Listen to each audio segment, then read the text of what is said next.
शुरुआत करते हैं आज के न्यूज़पेपर की हम धारा 66A section 66A information technology के अंतर्गत ये सेक्शन है, सेक्शन 66A है।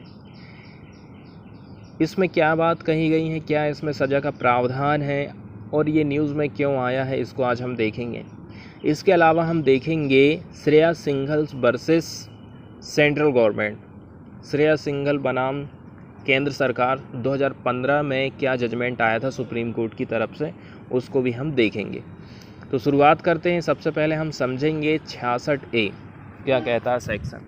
तो मोटे तौर से यदि हम ये कहें ना, मान के चलो आप मोबाइल चला रहे हो और मोबाइल के माध्यम से आपने किसी के खिलाफ़ कुछ बोल दिए, किसी की आपने आलोचना कर दिए, चाहे सरकार हो चाहे किसी भी के कामकाज को लेकर के, तो आपके ऊपर सेक्शन 66A दर्ज कर दिया जाएगा, आपको जेल में डाल दिया जाएगा और आपको परेशान किया जाएगा।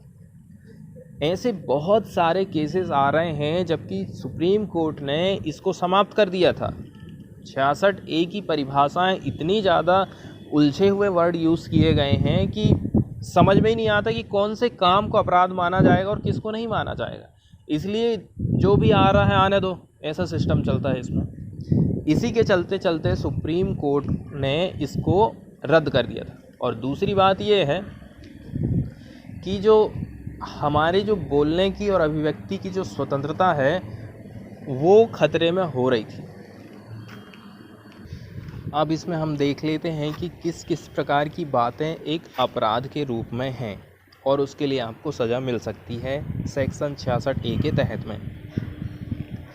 तो punishment for sending offensive message through communication service, communication service के माध्यम से यदि आप ऑफेंसिव मैसेज भेज रहे हैं तो उसके लिए आपको पनिशमेंट मिलेगा।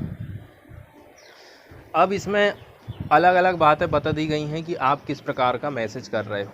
जैसे कि सबसे पहले ये नंबर बताया गया है, any information that is grossly offensive या फिर हैज़ मिनांसिंग कैरेक्टर। ऐसी इन्फॉर्मेशन को आप सेंड कर रहे हो या रिसीव कर रहे हो जिससे जो कि खतरनाक है। अब किस प्रकार की खतरनाक है इसमें बताया नहीं गया है, खतरनाक कैरेक्टर का यूज़ किया गया है, उसके लिए भी आपको 66A के तहत केस दर्ज हो जाएगा। इसके अलावा जैसे कि आप खींच या फिर परेशानी उत्पन्न कर रहे हैं, एनोयंस, इनकन्वीनियंस, कोई काम में परेशानी, बहुत जो ज़रूरी काम है उसमें आप परेशानी उत्पन्न कर रहे हैं। इसके अलावा आपके कम्युनिकेशन से कोई डेंजर उत्पन्न हो जाता है, आप बाधा डालते हो, किसी को इंसल्ट करते हो, इंजरी हो जाती है, क्रिमिनल आपका उद्देश्य है, इंटिमिडेशन है, एनिमिटी का पता चल रहा है आपकी मैसेज से, या फिर आप हेटेड कोई मैसेज सेंड करते हो, या फिर आपकी गलत इच्छा है, इलविल है। ये सारी चीज़ें ना सेक्शन 66A में शामिल थी।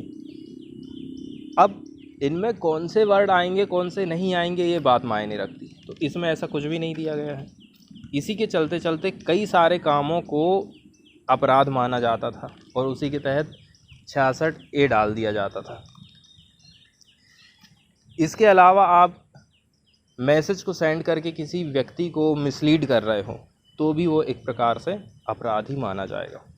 इसमें यदि हम पनिशमेंट का प्रावधान देखें ना, तो आपको फ़ाइन भी देना है, इसके साथ साथ में मैक्सिमम आपको 3 साल की जेल हो सकती है। अब हम देख लेते हैं श्रेया सिंघल बनाम केंद्र सरकार 2015। इसमें श्रेया सिंघल में कौन सी याचिका दायर करी थी, सुप्रीम कोर्ट ने क्या जजमेंट सुनाया था, ये सारी बातें हम देख लेते हैं।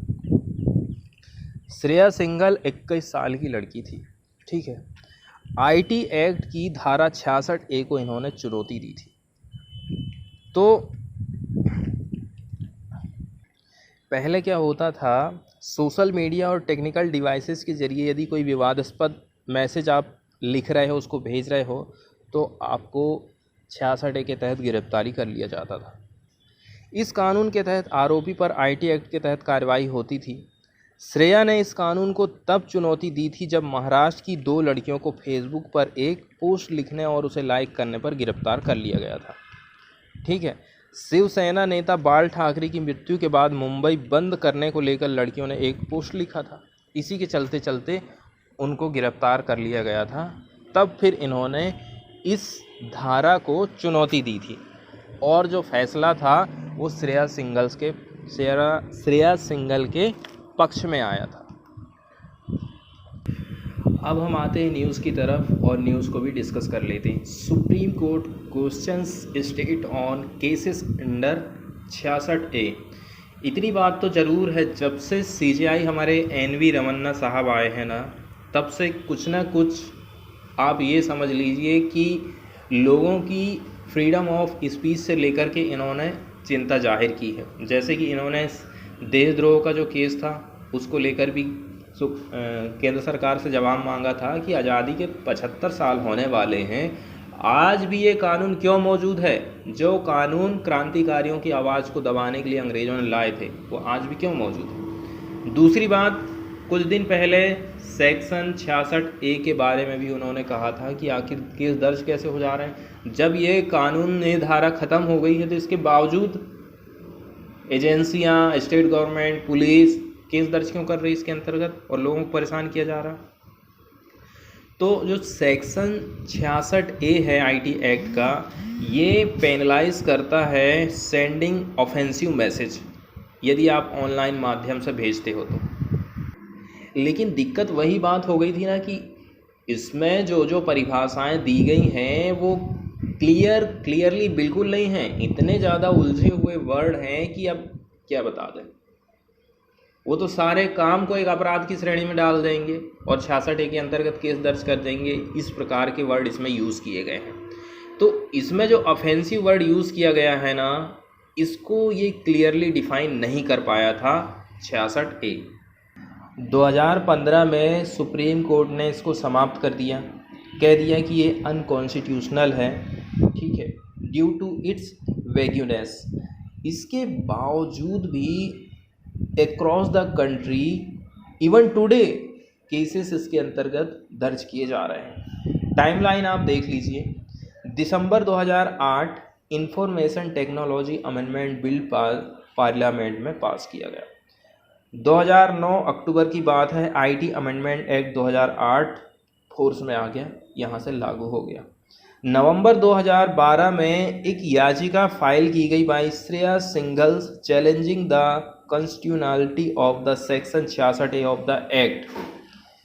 मार्च 2015 में supreme court in Shreya Singhal versus union of India 2015 declared section 66A unconstitutional और यहाँ पर इसको समाप्त कर दिया। फरवरी 2019 में आप देख लीजिए, supreme court directs the judgement in Shreya Singhal versus union of India 2015 to be sent to all court in the country. जितने भी कोर्ट हैं सबको ये बात मानना पड़ेगा और ये जो जजमेंट आया था उनके सबकी कॉपी उन्होंने भेज दी। सीनियर एडमिनिस्ट्रेटिव ऑफिसर्स को भी बताया गया ये सब चीज़ें, डायरेक्टर जनरल ऑफ पुलिस को भी भेज दिया गया था। इसके बाद आप देखिए केस दर्ज हो रहे हैं। केस काउंट की आप बात करेंगे तो 2 अगस्त 2021 तक का डेटा इसमें बताया गया है। Total 1988 cases have been registered under the act, of which 681 were registered prior to judgement and 1307 after it. Judgement जब आया उसके बाद 1307 और रजिस्टर्ड हो गए। Currently 799 of the cases are still pending and active. 799 case अभी भी पेंडिंग है और एक्टिव है। Judgements have been passed in 236 cases filed of which 132 were before 2005 and 104 जो हैं बाद के हैं। अब आगे इसमें केंद्र सरकार की तरफ से ये कहा गया है कि देखो,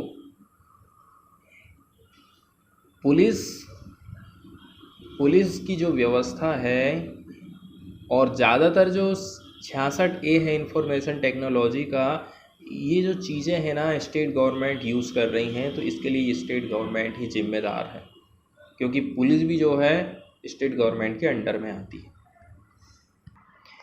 इसके बाद वाली जो न्यूज़ हम देखने वाले हैं वो दिल्ली की गवर्नमेंट से रिलेटेड है। तो massage no cross gender massage in स्पास।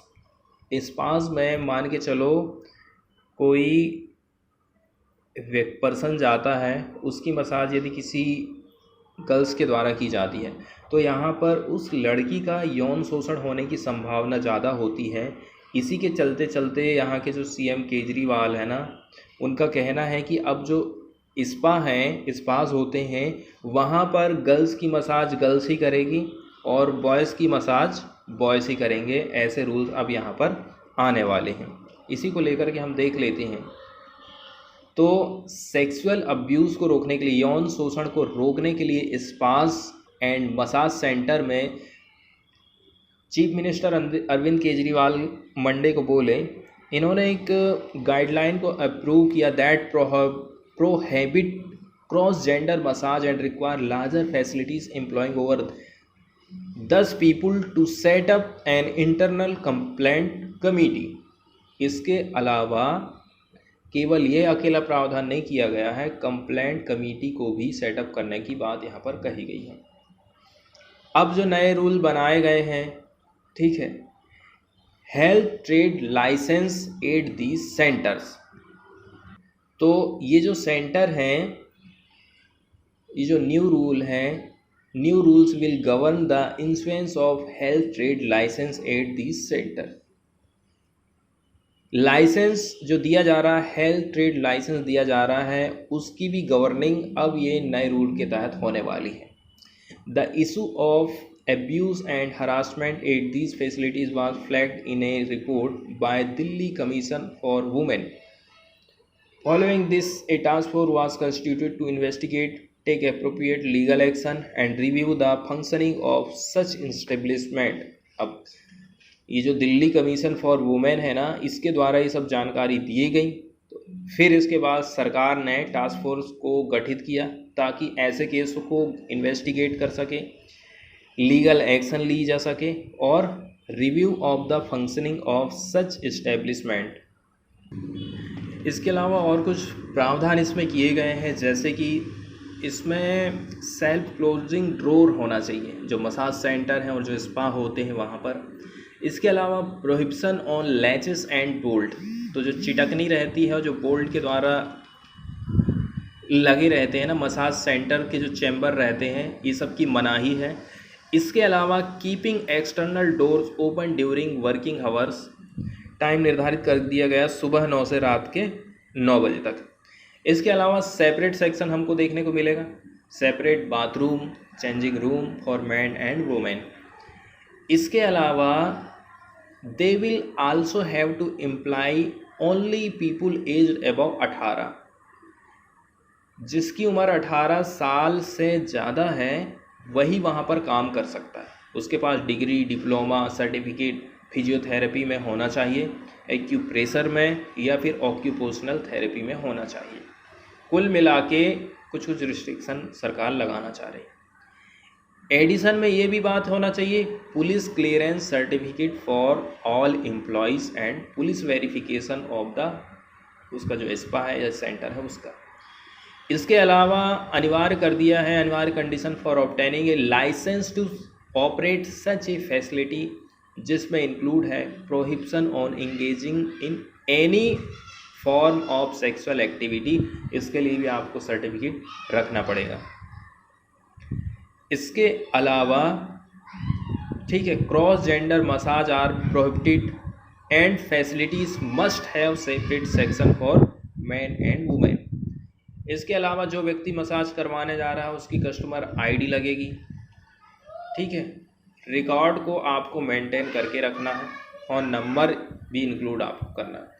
इसके अलावा सीसीटीवी कैमरा लगा के रखना है मसाज सेंटर वालों को, जब भी व्यक्ति एंट्रेंस करता है वहाँ रिसेप्शन के टाइम में, and common area of the centre. And recording को आपको रखना है कम से भी कम 3 महीने तक सेव करके, ठीक है। An internal complaint committee under the Prevention of Sexual Harassment of Women at Workplace Act will also need to be established in centers where more than 10 employees काम कर रहे हैं। तो ये एक्ट है और ये कमेटी है, ठीक है। इंटरनल कंप्लेंट कमेटी है, ये काम करती है इसके अंडर में, इस एक्ट के अंडर में। तो ये जो कमेटी है जांच वाँच करेगी कहाँ पर, जहाँ पर 10 एम्प्लॉय काम कर रहे हैं किसी भी स्पा में या फिर मसाज सेंटर में। इसके बाद वाली न्यूज़ हम देखने वाले हैं नागार्जुन सागर डैम से रिलेटेड। तो थोड़ी सी बेसिक जानकारी है। इसका निर्माण 1972 में हुआ था। इसकी हाइट है 124 मीटर और इसकी क्षमता है 11,472 मिलियन क्यूबिक मीटर, ठीक है। और बांध के पानी को नियंत्रित करने के लिए इसमें टोटल 26 गेट बनाए गए। नागार्जुन सागर डैम कृष्णा नदी पर बनाया गया है। नागार्जुन सागर डैम दुनिया का सबसे बड़ा चिनाई वाला बांध है। इसका निर्माण लगभग 45,000 से 70,000 मजदूरों की मदद से किया गया था। ये जो परियोजना है नलगोंडा, गुंटूर, खम्मम और प्रकाशम जिलों की 10 लाख एकड़ से भी अधिक एरिया इससे सिंचाई किया जाता है। यदि हम हिस्ट्री की बात करें तो इसका शुरुआत होता है 1956 से और एक संक्षिप्त अंतराल के बाद आधुनिक उपकरणों की कमी के कारण इस डैम का निर्माण कंक्रीट के बजाय पत्थर से हुआ था, इसलिए तो इसको चिनाई वाला डैम कहा जाता है। कंप्लीट हो गया था 1969 में और 1972 में पूरी तरह से ये काम धाम इसने चालू कर दिया। इसके बाद वाली जो न्यूज़ है वो है इंश्योरेंस एक्ट में अमेंडमेंट करने से रिलेटेड है। तो इसको हम देख लेते हैं। एक नया बिल है वो पार्लियामेंट में पास कराया गया है, ठीक है। बहुत ज़्यादा प्रोटेस्ट होने के बाद, विरोध होने के बावजूद भी इस बिल को पास करा लिया है सरकार के द्वारा। तो इसके क्या क्या मुख्य प्रावधान हैं उसको हम देख लेते हैं। मेनली यदि हम मोटे तौर पर से देखें ना तो ये अलाउ करता है गवर्नमेंट को bring down its stake. Bring down मतलब अपना जो भी हिस्सेदारी है स्टेक में उसको बेचना, कुल मिला के। State owned general insurance companies, ठीक है। सरकार में पहले ऐसा था कि 51% हिस्सेदारी इंश्योरेंस कंपनी में सरकार के पास होना चाहिए, ऐसा कुछ प्रावधान था। अब नया बिल ऐसा लाया गया है कि अब इसमें प्राइवेट प्लेयर्स की एंट्री चालू हो जाएगी। इसका मतलब है अब जो है सरकार और भी ज़्यादा अपने शेयर को बेच सकेगी। इस प्रकार का बिल जो है लोकसभा में पास करा लिया गया है। लेकिन यदि हम विपक्ष की बात सुने ना तो विपक्ष का ऐसा कहना है कि आप इतनी बड़ी जो संपत्तियां हैं जो सरकार पहले से बना के रखी है उसको आप कुछ चंद कैपिटलिस्ट के हाथ में क्यों सौंप रहे हो। बड़े बड़े कारोबारियों के हाथ आप उनको जो है बेच दे रहे हो, ऐसा विपक्ष का कहना है, ठीक है। Government of handing over decades old institution to a handful of capitalist and term the bill anti people and anti national. कुल मिलाकर के आप ये कह सकते हो कि इंश्योरेंस वाले सेक्टर में भी प्राइवेटाइजेशन का एक प्रकार से ये एक कदम है। तो इसका जो मेन प्रावधान है ना वो यही था। पहले मुख्य प्रावधान पहले ये चलता था कि पहले एकदम क्लियरली आपको ऐसा करना ही है, अनिवार्य था। क्या requirement? Central government holding not less than 51% of the equity capital in a specified insurer. यदि कोई इंश्योरेंस की कंपनी है तो इसमें सरकार की 51% की हिस्सेदारी एकदम अनिवार्य हो गई थी, बाकी हिस्सेदारी प्राइवेट प्लेयर की रहती थी। तो अब इस प्रावधान को इस नए वाले बिल में रिमूव करने की बात कही गई है, रिमूव कर दिया गया है। अब कुछ यहाँ पर पब्लिक सेक्टर कंपनियों के नाम बताए गए हैं इंश्योरेंस कंपनीज के, जैसे कि the national insurance company limited, new India insurance company limited, oriental insurance company limited and United India insurance company limited. The government will dilute its share holding in one company. इसके बाद वाली news हम देखने वाले हैं public disorder से related. तो सार्वजनिक सुरक्षा की व्यवस्था बनाए रखने के लिए नॉर्मली ऐसा होता है कि हमें संविधान ने बोलने की और अपने विचारों को अभिव्यक्त करने की इकट्ठा होने की, ऐसी बहुत सारी स्वतंत्रताएं हमको दी हैं। लेकिन कभी कभी क्या है, सरकार के पास एक पावर दी गई है कि आपको आपकी मर्जी के बिना शांति बनाए रखने के हिसाब से आप कोई अपराध करने वाले हो उससे पहले ही आपको गिरफ्तार किया जा सकता है। इसी को प्रिवेंटिव डिटेंशन कहा जाता है। तो इसको सरकार किस कंडीशन में करे, कब हमारी आज़ादी को सरकार छीन सकती है, उसी को लेकर के ये न्यूज़ आई है। तो जो प्रिवेंटिव डिटेंशन है, ये बहुत बड़ी पावर होती है केंद्र सरकार के पास, ठीक है, जिसके अंतर्गत वो किसी भी व्यक्ति को बिना ट्रायल के रिस्ट्रेन कर सकती हैं। Could be used only to prevent public disorder. तो सार्वजनिक व्यवस्था को बनाए रखने के लिए, केवल और केवल पब्लिक डिसऑर्डर को बनाए रखने के लिए आप ऐसा कर सकते हो। The supreme court held in a judgement on Monday. अब जैसे कि कोई व्यक्ति ऐसा काम कर रहा है जिससे कि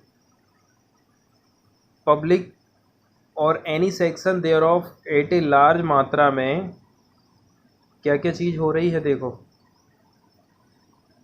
यदि किसी व्यक्ति को आप हार्म पहुंचा रहे हैं बहुत बड़ी मात्रा में, किसी के लिए डेंजर उत्पन्न हो जा रहा है, और अलार्म और feeling of insecurity among the general public, तब जाके आप प्रिवेंटिव डिटेंशन कर सकते हैं। नहीं तो ऐसे ही किसी व्यक्ति की आज़ादी को आप नहीं छीन सकते।